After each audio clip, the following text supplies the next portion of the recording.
Et bonjour tout le monde, nous revoilà pour une nouvelle présentation et cette fois on retourne du côté des super robots et je veux parler du Gunbuster. Alors qu'est-ce que le Gunbuster? Alors le Gunbuster est un animé de 1988 produit par le studio Gainax, dont la plupart doivent surtout connaître pour avoir produit Evangelion et éventuellement Gurren Lagann, car ce sont quand même leurs séries les plus connues. Et ce qui est bien dommage parce que quand même, Gainax produit d'excellentes séries et d'OAV, mais surtout connu pour ça. Et du coup, si je voudrais vous résumer Gunbuster en quelques mots, ce serait, ça serait Interstellar de Nolan avec des ergs de Starcraft plus des super robots. Et ça, ce qui nous donne Gunbuster. Et ça, largement avant l'heure de Interstellar. Donc je vous recommande de regarder, ce n'est que 6 petits OAV d'une vingtaine de minutes. Et je pense que vous le regretterez pas parce que c'est vraiment très bien. Alors, ce kit quant à lui par contre, c'est un kit qui est à l'échelle de 1 millième. C'est vrai qu'il a l'air un petit peu petit parce que il est 1 sur 1000. Donc, il est sorti en novembre 2019 et lui il a été produit par Aoshima. Ce petit logo ici. Donc du coup ça nous permet aussi de jeter un coup d'œil sur le manuel qui est vraiment très joli. C'est le même artwork qui est sur la boîte. Et la première chose que je peux vous dire quand on voit ceci et les images promotionnelles, c'est que l'équipe marketing a fait du sacré bon boulot. Parce qu'en fait, le produit final ne reflète absolument pas ce que vous avez dans la boîte. Parce que on a une énorme page de stickers qui est presque aussi grande que le kit lui-même.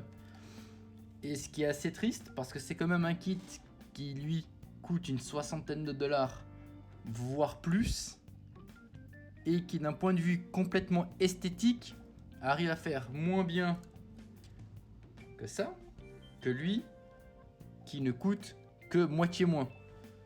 Donc je trouve assez dommage. D'ailleurs, pour la petite comparaison de taille, et donc lui il est en 1,44 et lui il est 1 sur 1000. Ça c'est 30 dollars, ça c'est 60 ou plus. Ça c'est relativement bien couleur accurate. Ça, vous avez une feuille de stickers aussi grand que le kit pour que ça soit couleur accurate. Donc là c'est vraiment la première grosse déception. Alors pour les articulations, on va faire comme d'hab, du haut vers le bas. Et avant de commencer, j'ai envie de dire quand même que la conception globale du kit est assez bizarre. Dans le sens que il y a un mix des différentes pièces, différents types de pièces qui sont plus petites. Il faut forcer pour les mettre. Par exemple, ici on peut voir clairement que le plastique a subi une déformation. C'est un peu plus clair. C'est en fait parce que cette pièce ici ne se met pas. En fait, il faut la glisser en dessous de l'armure en fait. Et en fait, il y a plein de pièces sur ce kit qui fonctionnent sur ce système. Et pour le coup, ça laisse des marques et je trouve vraiment pas intuitif en fait. Limite, vous avez peur d'y aller parce que ça va casser. Et en fait, il y a plein d'éléments sur ce kit qui sont pensés comme ça en fait. Donc, comme j'ai dit, de là-haut vers le bas. Donc, pour la tête, alors la tête comporte plusieurs blocs d'articulation. On a toute cette pièce ici, voilà, qui monte et qui descend. Du coup, ça nous permet quand même d'avoir un très bon angle de vue. La tête en elle-même, on peut la surélever un petit peu, qui nous permet de donner encore un petit peu de vue vers le haut et un petit peu de vue vers le bas. Elle pivote gauche-droite. On peut faire 360. Cependant, aucune de ces pointes ne dispose de safety flag. Du coup, ça les rend très fragiles. Et ça risque de casser si vous appuyez un petit peu trop fort, voire de plier. C'est même un petit peu arrivé avec le jaune ici. Si on voit. Je pense pas qu'on voyait à la caméra. Et du coup, j'ai dû un petit peu repenser pour les équilibrer. Du moins pour qu'ils aient à peu près la même forme. Parce que sinon, il y en aurait eu un qui aurait été un poil plus court. Donc faites attention, il n'y a pas de safety flag. Donc la tête, très fragile. Pour les bras et les épaules, donc tout ce bloc ici, épaules, on peut simplement le faire comme ça. Ça bouge pas plus. Hein. Le bras, quant à lui, on peut le monter jusqu'ici, complètement bloqué par l'armure. Si on enlève cette pièce, on peut faire 360, c'est pas un problème. Bloqué jusqu'ici. Il pivote ici et on peut le faire pivoter en haut. Voilà. Enfin, vraisemblablement pas trop. Le bras, quant à lui, se plie au maximum ici. Le poignet, quant à lui, est sur une ball socket tout assez simple. Ça pivote comme ceci. Pour le bras, petite subtilité, nous pouvons tirer dessus, ce qui nous permet de l'allonger. Donc si on compare avec le bras d'à côté, on voit clairement qu'il est beaucoup plus long maintenant. Et ça nous permet de faire ceci. Ce qui nous donne le 90 degrés, ou presque le 90 degrés. Ça, c'est une très bonne idée, je trouve, de la part de Oshima d'avoir fait ça. J'aurais préféré limite de pas qu'il le fasse, parce qu'au moins j'aurais pu dire que c'est complètement de la merde jusqu'au bout. Et genre ça m'aurait rendu la vie plus simple pour faire de la peinture. Cela dit. Pour le bras, du coup en fait, pour les torses, pardon. Le torse, quant à lui, on peut... Cette pièce ici monte et descend un petit peu. Pas beaucoup, hein, c'est juste une petite pièce d'armure qui est présente. Hein, voilà. Pour le torse, c'est un petit peu compliqué. Car en fait, on peut tirer légèrement les points latéraux. Comme c'est ça. Allez, voilà. Et ça nous donne énormément de portée vers l'avant. Par contre, vu de derrière, c'est pas très appétissant. Et ça, vous voyez, ça fait partie d'un des problèmes de Skid, c'est qu'il a tendance à partir très facilement en morceaux. Du coup, pour les jambes, alors avant d'aller sur les jambes, le torse peut légèrement pivoter, gauche, droite. On peut pas faire plus parce que c'est pas circulaire en fait, et même la pièce qui est dedans n'est pas circulaire. Donc c'est tout ce que vous aurez. Les petites set armor, elles bougent tellement qu'elles tombent sans arrêt. C'est simplement une petite rétule comme ceci, et le point de connexion, c'est ce qui est le plus simple. Hein. C'est tellement simple que ça fonctionne pas très bien. Donc, bref, les jambes au plus haut, voilà. À l'arrière, c'est le maximum, c'est bloqué par l'armure. Ce truc ici monte descend sans plus. Le pied, pareil, hein, c'est sur une petite rotule. Malheureusement, il a aussi tendance à, je sais pas si vous entendez déjà le quick, voilà. C'est aussi ça un petit peu le problème, c'est que il a tendance à vite partir en miettes ce kit. Les jambes, pareil, hein, on peut plier au maximum. Par contre, même mécanisme, on peut tirer et du coup, on gagne pas mal. C'est globalement, parce qu'on veut dire, c'est ce qui le sauve un petit peu d'être complètement trash. Mais on n'a pas encore fini, hein. Nous n'avons pas encore fini de parler de lui. Du coup, nous allons aller voir un petit peu ce qu'on a dans la boîte. Hein. Donc, dans la boîte, en plus de cette page de stickers colossal, on a, comme dit plus tôt, le manuel qui selon moi est vraiment très joli. Techniquement, à quoi il est censé ressembler avec les stickers collés?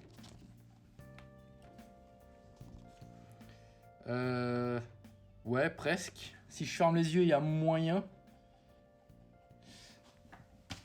On a 4 petites chenilles comme ceci qui vont sous les pieds, en fait, qui vont se mettre à la place de ceux-là. Donc il faut juste les remplacer et les mettre. On va pas regarder ça, puis je vais vous expliquer pourquoi on va pas regarder ça. Car en fait, ce kit est fourni avec une pièce pour adapter une action base. Alors le problème, c'est que j'ai aucune action base compatible avec ça. Ce qui fait qu'en fait, sur mes premiers tests, dont j'ai essayé de faire quelques pauses avec une action base, le kit ne tenait pas, il arrêtait pas de tomber. Du coup, malheureusement, certaines pauses, je devrais les réaliser peut-être à la main. Et peut-être que j'utiliserai quand même les petites chenilles. On a 16 Buster Collider. Parce qu'en fait, ça, on va aller voir pourquoi il y en a 7. Et on a 2 jeux de main différents. Enfin, main ouverte et main semi-fermée. Quelque chose à dire sur ces mains, c'est que leur conception est assez, comment dirais-je. Alors je ne parle pas du fait que les doigts ressemblent à des bites, je pensais pas trop à ça, mais je le dis quand même. C'est que je pense que le plus simple, c'est de vous montrer dans le manuel ce que je veux dire par là. Donc là, comme vous pouvez voir, en fait, les mains, en fait, en gros, ils ont, au lieu de faire une pièce entière, comme ils ont fait pour les poings, ils ont fait en fait des pièces qui se mettent dans les pièces. Du coup, ça rend dont une petite pièce, par exemple, telle que la M7. C'est un peu bizarre d'avoir fait ça. Mais finalement, ça reste dans la continuité de conception assez bizarre en fait. Alors, pour l'installation du Buster Collider, ça marche comme ça. Donc du coup, on va déjà ouvrir les avant-bras. Donc ça fait partie, c'est des pièces qui sont articulées, c'est des cylindres, comme ceci. Voilà. Donc il y a quand même quelques détails assez sympathiques à l'intérieur. Ensuite, nous prenons simplement les colliders et ils vont se mettre simplement comme ça. Faut savoir que vous en avez 4 par bras et 4 par jambe. Donc du coup, on va faire toute l'installation et on revient dans un instant. Et donc, le voici avec tous les Buster Collider montés. C'est assez bizarre. Après, c'est là simplement parce que c'est utilisé dans l'animé. Et je pense qu'ils voulaient quand même rester relativement accurate par rapport à l'animé. C'est pour ça d'ailleurs qu'il y a un élément qui sont cachés dans les épaules. On va aller voir ça un petit peu après. Qui d'ailleurs me fait penser qu'ils ont plutôt été fidèles à l'animé plus qu'au concept art plus qu'autre chose. J'imagine. Ça fait longtemps que je l'ai pas vu, mais je suis assez persuadé que ça y est pas. Donc du coup, voilà ce que ça donne. En principe, on est censé utiliser l'action base pour que ce soit plus facile à le poser.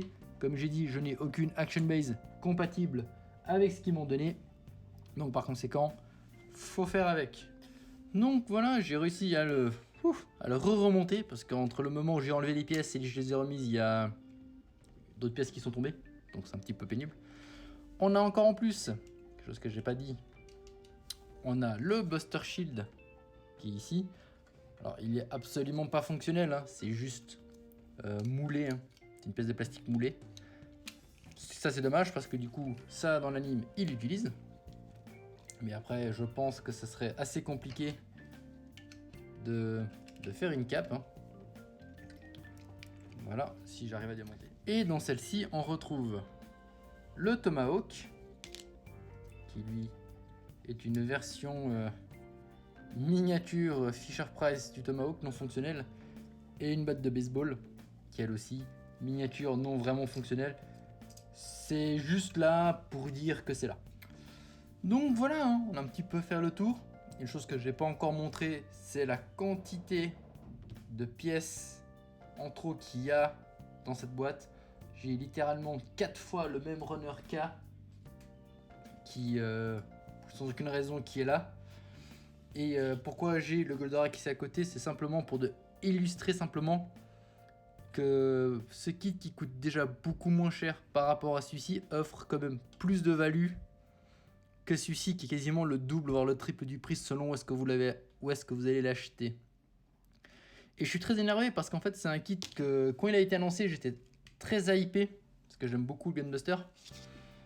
Et quand j'ai reçu le kit, j'ai commencé à le monter, j'étais vraiment très déçu de voir que c'est, je dirais, pas complètement pourri, mais vraiment c'est complètement en dessous de mes espérances en fait, voire même de mes attentes. Or que ça, personnellement, je m'attendais absolument à rien.